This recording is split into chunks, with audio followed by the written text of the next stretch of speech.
নমস্কাৰ বন্ধু-বান্ধৱীসকল আপোনালোকক পুনৰবাৰ স্বাগতম জনাই আজিৰ এই ভিডিঅ'টো আৰম্ভ কৰিব গৈ আছোঁ। আজিৰ এই ভিডিঅ'টোত কিছুমান অলপ ইণ্টাৰেষ্টিং লৈ আহিছোঁ, পিছে দেৰি নকৰি আপোনালোকে ভিডিঅ'টো চাই থাকক। আজি নতুনকৈ অলপ শিকিব পাৰিব। আজিৰ ভিডিঅ'টোত আমি মেথছৰ কেইটামান আমোদজনক প্ৰশ্ন আলোচনা কৰিব গৈ আছোঁ। আচলতে এইকেইটা বহুতেই ইজি, তথাপিও আমি সেইবোৰ এনচাৰ নাজানো, সেয়েহে দেৰি নকৰি আজি ভিডিঅ'টো আৰম্ভ কৰি দিওঁ। আজিৰ প্ৰথমটো প্ৰশ্ন, আটাইতকৈ সৰু যৌগিক সংখ্যাটো হ'ল, আমি সকলোৱে যুগ্ম সংখ্যাটো জানো, মৌলিক সংখ্যাটো জানো। আচলতে যৌগিক সংখ্যাটো কি? পৰীক্ষাত এক্সট্ৰা এনেকুৱা ধৰণৰ প্ৰশ্ন সুধি দিব পাৰে। পিছলৈ ইয়াৰে এনচাৰ কি হ'ব? এইটোৰ এনচাৰটো হ'ব 4 হ'ব কাৰেক্ট এনচাৰ। কিয়? আটাইতকৈ সৰু যদি মৌলিক বুলি কোৱা হয়, তেতিয়া মৌলিক হৈছে কি 2 আৰু 3টো এটা কি সংখ্যা? মৌলিক সংখ্যা। আৰু 1টো আচলতে কি নহয়? মৌলিকো নহয়, যৌগিকো নহয়। পিছলৈ আটাইতকৈ সৰু যৌগিক সংখ্যা বুলি ক'লে এনচাৰ কি হ'ব? অপশ্যন ডি 4টো হ'ব কাৰেক্ট এনচাৰ। তাৰ পিছৰটো প্ৰশ্ন 2 নম্বৰ, ইংৰাজী বৰ্ণ জেডে সংখ্যা প্ৰণালীৰ কোনটো সংখ্যাক বুজায়? এতিয়া আমি পৰিমেয় সংখ্যা, অখণ্ড সংখ্যা, বাস্তৱ সংখ্যা, অপৰিমেয় সংখ্যা দিছে। আমি কিছুমান বৰ্ণ ব্যৱহাৰ কৰোঁ। এতিয়া এই জেড বৰ্ণটোৱে কোনটো সংখ্যাক বুজাইছে? জেড মানে হৈছে অপশ্যন বি অখণ্ড সংখ্যা বা ইণ্টিজাৰ বুলিও কোৱা হয়। মনত ৰাখিব, বাস্তৱ সংখ্যাক কি বুলি কোৱা হয়? ৰিয়েল নাম্বাৰ আৰ লিখা হয়। পৰিমেয় সংখ্যাক কিউ বুলি দিয়া হয়। অপৰিমেয় সংখ্যাক কিউ ডেছ দিয়া হয় বা কিউ কমপ্লিমেণ্ট বুলিও দিয়া হয়। তাৰপিছৰটো প্ৰশ্ন, তলৰ কোনটো পৰিমেয় সংখ্যা নহয়? এতিয়া এই অপশ্যনকেইটাৰ ভিতৰত কোনটো পৰিমেয় সংখ্যা নহয় সেইটো আমাক বিচাৰি উলিয়াব দিছে। ইয়াৰে কাৰেক্ট এনচাৰ কি হ'ব? ইয়াৰে কাৰেক্ট এনচাৰটো আমাৰ কেতিয়াবা এনেকুৱা মনত ৰাখি থৈ দিওঁ যে ৰুট অভাৰ থাকিলেই পৰিমেয় সংখ্যা নহয়, অৰ্থাৎ অপৰিমেয়। এতিয়া আমি যদি চাব যাওঁ, ইয়াতে ৰুট অভাৰ কি আছে? 25টো আছে। ৰুট অভাৰ 25টোৰ কাৰণে ৰুট অভাৰ 25 মানে এনচাৰ কি হয়? আমি জানো সেইটোৰ এনচাৰ কি হয়? 5। আৰু 5টো এটা পৰিমেয় সংখ্যা, অৰ্থাৎ ৰুট অভাৰ 25টো এইটো নহ'ব। আৰু বি নম্বৰটো যদি চাব যাওঁ 5.6, এইটোক আমি কি লিখিব পাৰিম? 56/10 অৰ্থাৎ p/q আৰ্হিত প্ৰকাশ কৰিব পাৰিছোঁ। 4টোকো আমি 4/1 লিখিব পাৰিম, অৰ্থাৎ p/q আৰ্হিত প্ৰকাশ কৰিব পাৰিছোঁ। কিন্তু ৰুট অভাৰ 3টো যদি চাওঁ, এইটোক ৰুট অভাৰ 3 যে আছে 3টোক আমি ভাঙিব নোৱাৰোঁ।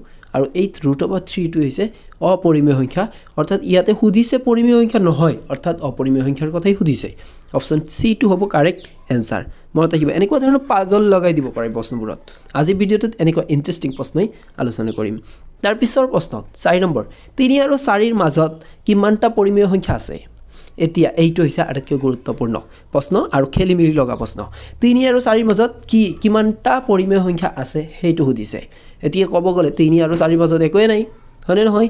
এতিয়া একো নাই যদিতো এই প্ৰশ্নটো দিব নোৱাৰে, কিবা নহয় কিবা সমস্যা নিশ্চয় আছে এই প্ৰশ্নটোত। যে ইয়াতে 3 আৰু 4ৰ মাজত যদি পৰিমেয় সংখ্যা সুধিছে, আমি জানো যে 3 আৰু 4ৰ মাজত, অৰ্থাৎ দুটা সংখ্যাৰ মাজত অসংখ্য পৰিমেয় সংখ্যা থাকিব পাৰে। ইয়াতে দেখা 3 আৰু 4ৰ মাজত একো নাই, কিন্তু যদি পৰিমেয় সংখ্যা সুধিছে আমাৰ, তেতিয়া কিমানটা থাকিব পাৰিব? অসংখ্যটা থাকিব পাৰিব।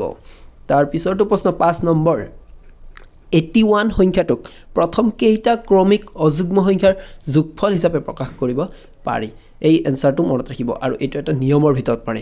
ক্ৰমিক অযুগ্ম সংখ্যাৰ যোগফল, তেতিয়াহ'লে আমি বৰ্গত চাব লাগিব। এইটো 81 আছে, 81টো কাৰ বৰ্গ? 81টো আমি যদি জানো 9 স্কুৱেৰ হ'ল, তেতিয়াহ'লে 81 হয়, অৰ্থাৎ 9টা। মনত ৰাখিব, অপশ্যন এটো হ'ব কাৰেক্ট এনচাৰ, সেইটোৱে শুদ্ধ উত্তৰ। তাৰপিছৰটো প্ৰশ্ন যে 6 নম্বৰ, পঞ্চভুজৰ বাহুৰ সংখ্যা কিমান? এইটো একেবাৰে পানীৰ নিচিনা প্ৰশ্ন, আৰু এই প্ৰশ্নটো আপোনালোকৰ কাৰণে মই কমেণ্ট বক্সত এৰি দিলোঁ। আপোনালোকে এই প্ৰশ্নটোৰ এনচাৰটো কমেণ্ট কৰি জনাব, আৰু কমেণ্টৰ লগে লগে আপোনালোকে এই ভিডিঅ'টো ধুনীয়াকৈ এটা লাইক কৰিব। তাৰপিছৰটো প্ৰশ্ন 7 নম্বৰ, সমকোণী ত্ৰিভুজ এটাৰ মুঠ কোণৰ মান কিমান? আমি সমকোণী ত্ৰিভুজ বুলি ক'লে কোনটো ত্ৰিভুজক বুজি পাওঁ? এটা কোণ কিমান ডিগ্ৰী হোৱাটোক বুজি পাওঁ? 90 ডিগ্ৰী হোৱাটোক বুজি পাওঁ। ইয়াতে খেলি মেলি লাগিব। সমকোণী ত্ৰিভুজ মানে 90 ডিগ্ৰী, অপশ্যনত 90 আছে, আপোনালোকে 90 বহাই থৈ আহিব পাৰিব। কিন্তু ইয়াতে মুঠ কোণৰ মান সুধিছে।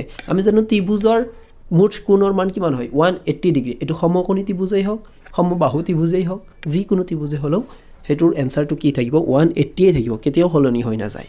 তাৰপিছৰটো প্ৰশ্ন 8 নম্বৰ, এটা সংখ্যা যদি 23 হয়, তেন্তে সংখ্যাটোৰ লগত 2 যোগ কৰি 3 বিয়োগ কৰিলে কিমান হ'ব সুধিছে।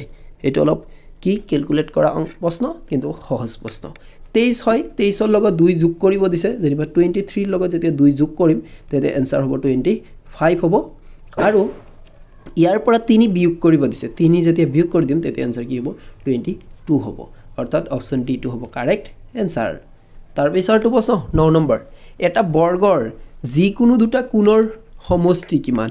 এই প্ৰশ্নটো কিন্তু অলপ সাংঘাতিক প্ৰশ্ন এই প্ৰশ্নটো কিছুমানৰ কাৰণে সহজ লাগিব আৰু কিছুমানৰ কাৰণে বহুতেই টান লাগে ইয়াতে আগত জানিব লাগিব যে বৰ্গ আসলতে কি হয় বৰ্গৰ আমি জানো এনেকুৱা চাৰিটা বাহু যাৰ সমান তাক কি বুলি কোৱা হয় বৰ্গ বুলি কোৱা হয় অকল চাৰিটা বাহু সমান হ'লেই তাৰ বৰ্গ নহ'ব চাৰিটা বাহু আৰু চাৰিটা কোণ সমান হ'ব লাগিব আৰু আমি জানো বৰ্গৰ প্ৰতিটো কোণ কিমান ডিগ্ৰী 90 ডিগ্ৰী এতিয়া বৰ্গৰ যদি আমি যিকোনো দুটা কোণ যোগ কৰোঁ কোণৰ সমষ্টি মানে যোগ কৰিব দিছে অৰ্থাৎ যিকোনো দুটা কোণ যদি যোগ কৰোঁ অৰ্থাৎ 90 প্লাছ 90 এনসাৰটো আমাৰ কি আহিব 90 প্লাছ 90 কৰিলে এনসাৰটো আমি কি পাম সেইটো এনসাৰ সবেই গম পালোঁ যে অপশ্যন চি হ'ব 180 ডিগ্ৰী হ'ব কাৰেক্ট এনসাৰ তাৰ পিছৰটো প্ৰশ্ন 10 নম্বৰ অষ্টভুজৰ আটাইকেইটা কোণৰ যোগফল কিমান অষ্টভুজৰ আটাইকেইটা কোণৰ যোগফল কিমান এনেকুৱা ধৰণৰ প্ৰশ্ন আপোনালোকে চাগে পৰীক্ষা দি গম পাইছে যে এনেকুৱা প্ৰশ্নবোৰ সুধিব পাৰে এইটোৰ এটা ফৰ্মুলা আছে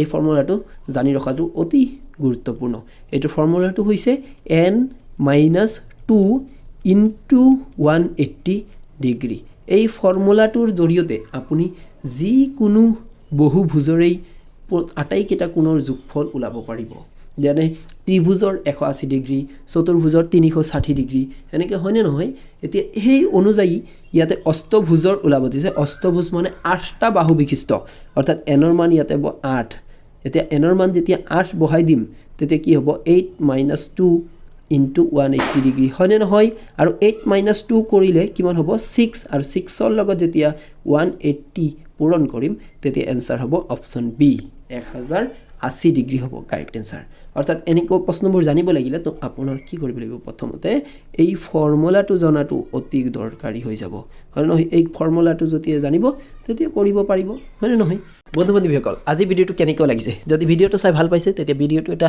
লাইক কৰিব আৰু আপোনাৰ বন্ধু বান্ধৱীৰ লগত ভিডিঅ'টো শ্বেয়াৰ কৰিব আগন্তুক মই এইকেইদিন আপোনালোকৰ কাৰণে এনেকুৱা ইণ্টাৰেষ্টিং ভিডিঅ' লৈ আহি থাকিম আৰু পৰীক্ষাৰ কাৰণে এক্সপেক্টেড যিখিনি প্ৰশ্ন আছে সেই প্ৰশ্নবোৰ লৈ আহি থাকিম আপোনালোকে যদি এতিয়ালৈকে আমাৰ এই চেনেলটো ছাবস্ক্ৰাইব কৰি লোৱা নাই তেতিয়া আমাৰ এই চেনেলটো ছাবস্ক্ৰাইব কৰি ল'ব পাৰিব আৰু পৰীক্ষাৰ কাৰণে ধুনীয়াকৈ সাজু হোৱাৰ বাবে পঢ়িব পাৰিব নতুন নতুন বস্তু শিকিব পাৰিব থেংক ইউ ভিডিঅ'টো শেষলৈ চোৱাৰ বাবে